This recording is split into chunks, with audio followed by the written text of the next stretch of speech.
Why were you talking to those two small girls? Step out of the car. Sir, I don't have to. Yes, you're under arrest. Hello and welcome back. After being reported for trying to get two young girls into his car, today's suspect tries to take off from the police stop. His getaway attempt falls very short, either due to the driver's debilitating intoxication or the fact that he tries to standing directly next to him. Either way, the ensuing use of force on the suspect has been a hot topic of debate between those who feel that he deserved it and those who feel that the officers were doubtlessly unjustified in handling him so roughly. August 7th, 2021, 6:15 p.m. Two girls who look to be 13 or 14 years of age get the attention of a Waukegan Police Department officer in his patrol car. The young women were both on bikes, and they advised the officer that a man had just requested for them to come over to his car. The officer began gathering the specifics of what happened and a description of the driver. In the middle of giving their statement, the victims suddenly stop and begin yelling and frantically pointing. Who should happen to be rolling past them but the exact man in the exact vehicle that the girls were reporting. The officer immediately lights up and brings the suspect to a stop just a little ways down the road. What's up, man? Put your hands on the wheel for me. What are you doing with those two small girls over there? What? Why were you talking to those two small girls? One of them said you were trying to get them in your car. Excuse me? Yeah, they said you waved them over, said get in my car. No. I was going down here, going to the loop. They're going down their bike. They crossed the street. I beeped. I told them, be careful. Because they just crossed over. Put your car in drive and turn the car off. Or park and turn the car off. You got ID? Yes, sir. Can you pull it out for me? Why? What's the reason? Well, it sounds like you were trying to solicit these young girls. No, I'm not. I only beep because I was going across the street. They crossing the street when they don't have to stop over. Yes, sir. They only cross the street. I only went like this. Yes, sir. That's what I did. What's the plate come back to? I don't have to put anything on. Actually, he does. In the state of Illinois, an officer may stop any person in a public place for a reasonable period of time when the officer reasonably infers that the person is committing, is about to commit, or has committed an offense. During the stop, the officer may demand the name and address of the person and explanation of his actions. Since the officer has clearly stated a valid reasoning for suspecting him of a crime, he is legally obligated to identify himself. It's under my lady's on. It's on her car, but I never done. All right, man. Let me just see your ID and I'll get you on your way, okay? Okay. Do you have a driver's license? Are you okay to be driving? Okay, so to be honestly, this is what just happened right now, okay? When I came to the stop, I only went like this. Yeah. Because they were crossing over. They were crossing over, and that's what I did.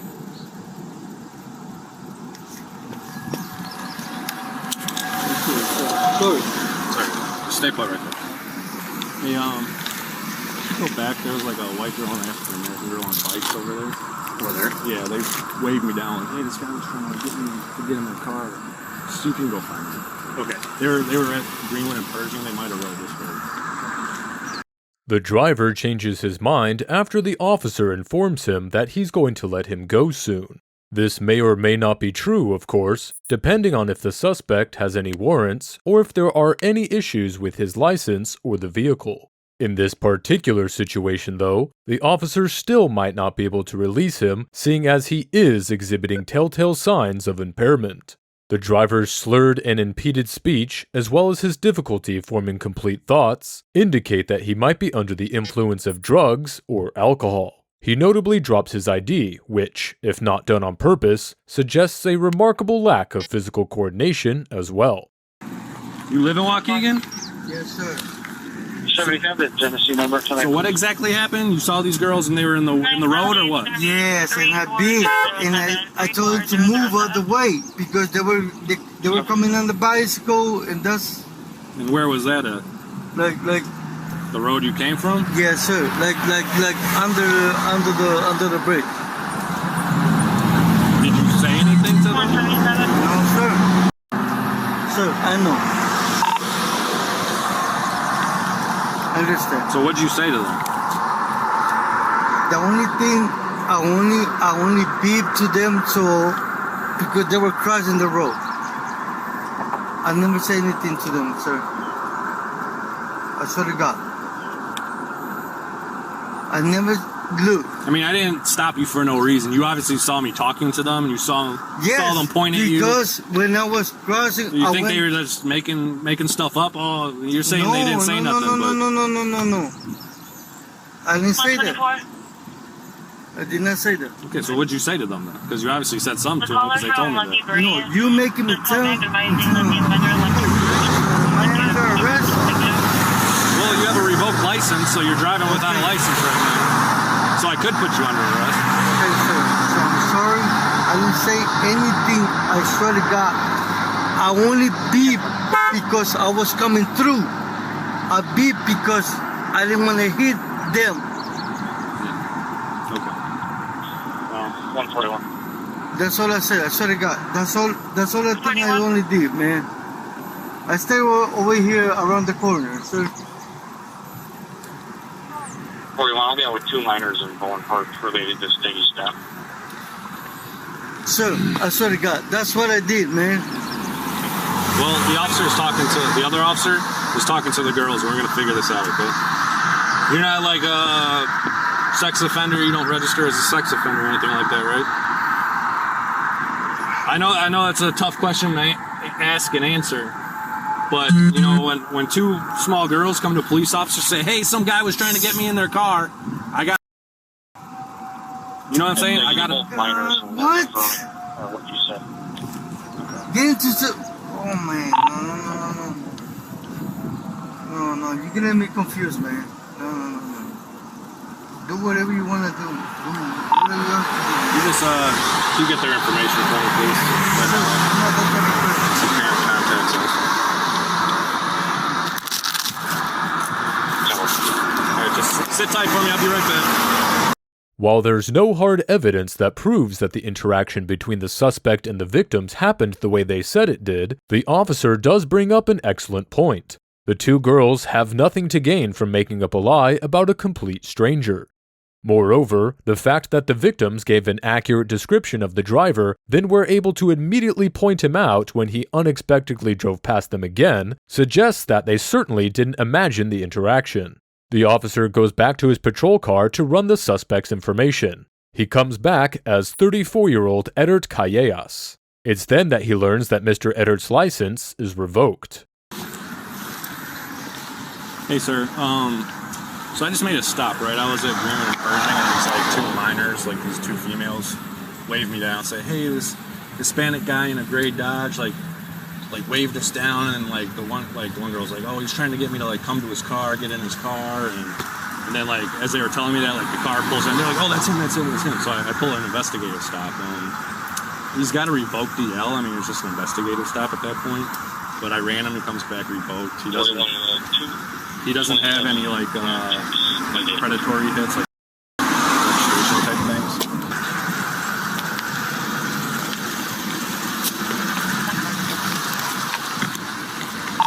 Hey Fleming, can you come back over here once you get a chance? Do you have insurance on the car? Sent them on their way. I got their info. No, sir. Yeah, as long as you got the story and the info. No insurance? No. So what exactly happened? Okay. I was coming down the interstate. I was coming down here, so I beeped. 141. Is there in the way? No record. Yes, to move because there was people like on the way, and I just went. Yeah. Okay. That's all I did, sir. And then when they went this way, and then I don't know, they freaked out. That's what I did, sir. I just went like. How come you came back? Because this way?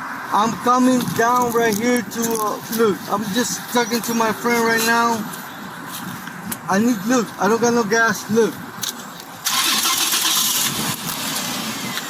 Hey, turn it off again. Okay.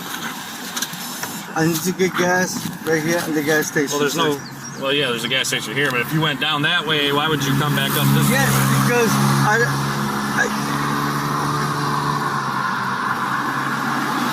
It's a little weird, right? Like, do you have kids? Weird? What do you mean weird? Do you have children? Or no?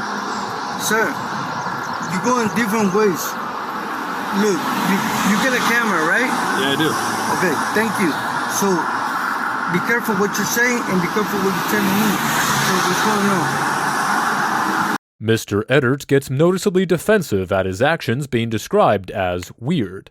What the suspect is being accused of isn't a light offense, and anyone in this situation would be expected to object and try to defend themselves. But Mr. Eddert has made the mistake of escalating the situation by getting disrespectful with the officer, who, up to that point, had been fairly patient with them. Alright, step out of the car. Sir, I don't have to. Yes, you're under arrest, because you don't have a driver's license. Step out of the car. Sir, I'm telling you what I'm telling you. You're under arrest for not having a driver's license. Sir, So step out of the vehicle. G. George, 622-2808-90. You don't have a driver's license. It's a traffic ticket. You're going to get a ticket and you'll be on your way.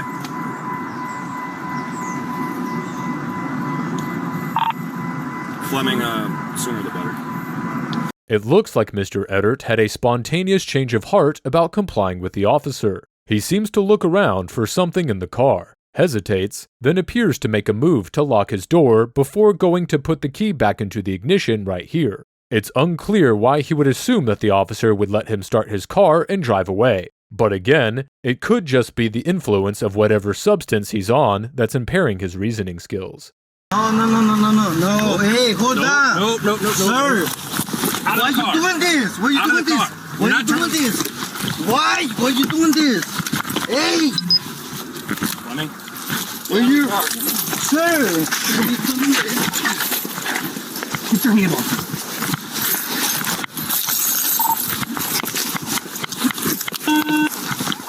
Let me send more fight.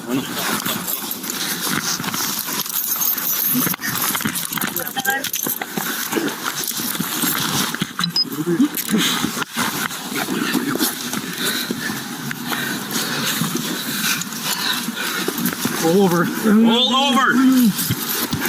Send us more units. Come on. Give us your other arm! Other arm!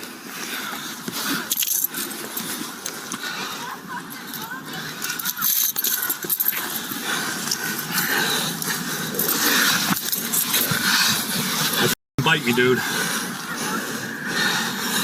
Other arm out!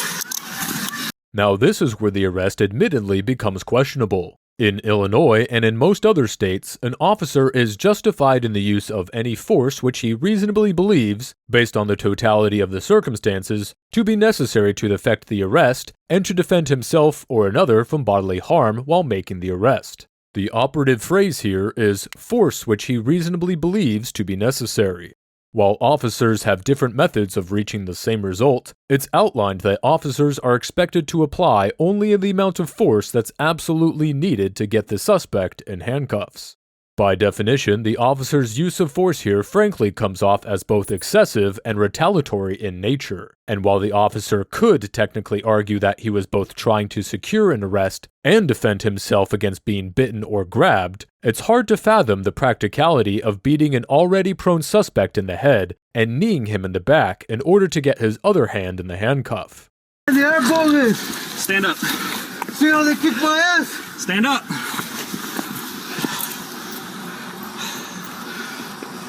Get this on camera, man. It's already on camera. Stand up.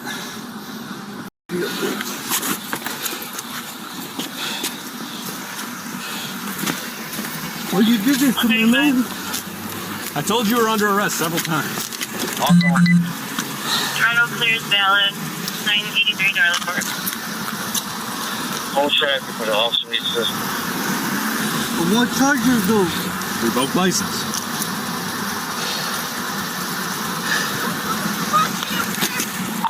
$70's in custody. You get that side. I'm 37 here in Readable. He's in custody. Hey, he hurts! One in custody. He hurts! He hurts! Stop fighting with us then, man. Relax. I told you were getting a simple traffic ticket and you decided to start your car back up? I didn't do nothing. You decided to hit me over there. You did this. Yeah, well, Yeah, I got my judge. I got my lawyer. I didn't tell you to solicit a minor. Yeah. Yeah, officers flying there, so advise to What take a you talking about? You a stupid, bro. Units are on to slow down.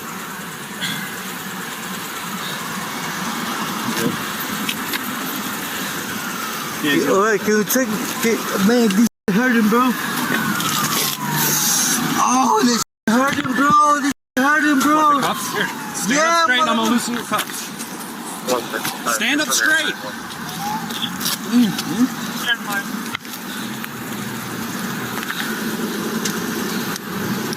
All you had to do was stand up. Fine, when you can, just advise if we have enough there. But you didn't. Yeah, I got you, please. Okay, you got me. We got a couple pulling up right My now. lawyer. We're good. Okay, good. You're gonna need him.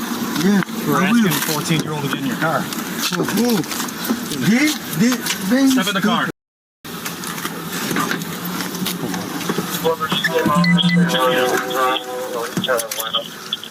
I told you, all you were getting was a simple traffic ticket. You fought. I did.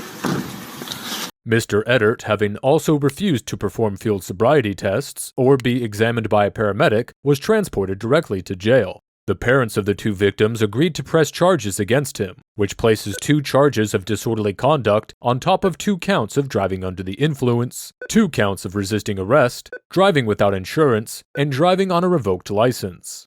He was released following a bond hearing and scheduled to appear in court August 17, 2021, but no further details were made public about his case.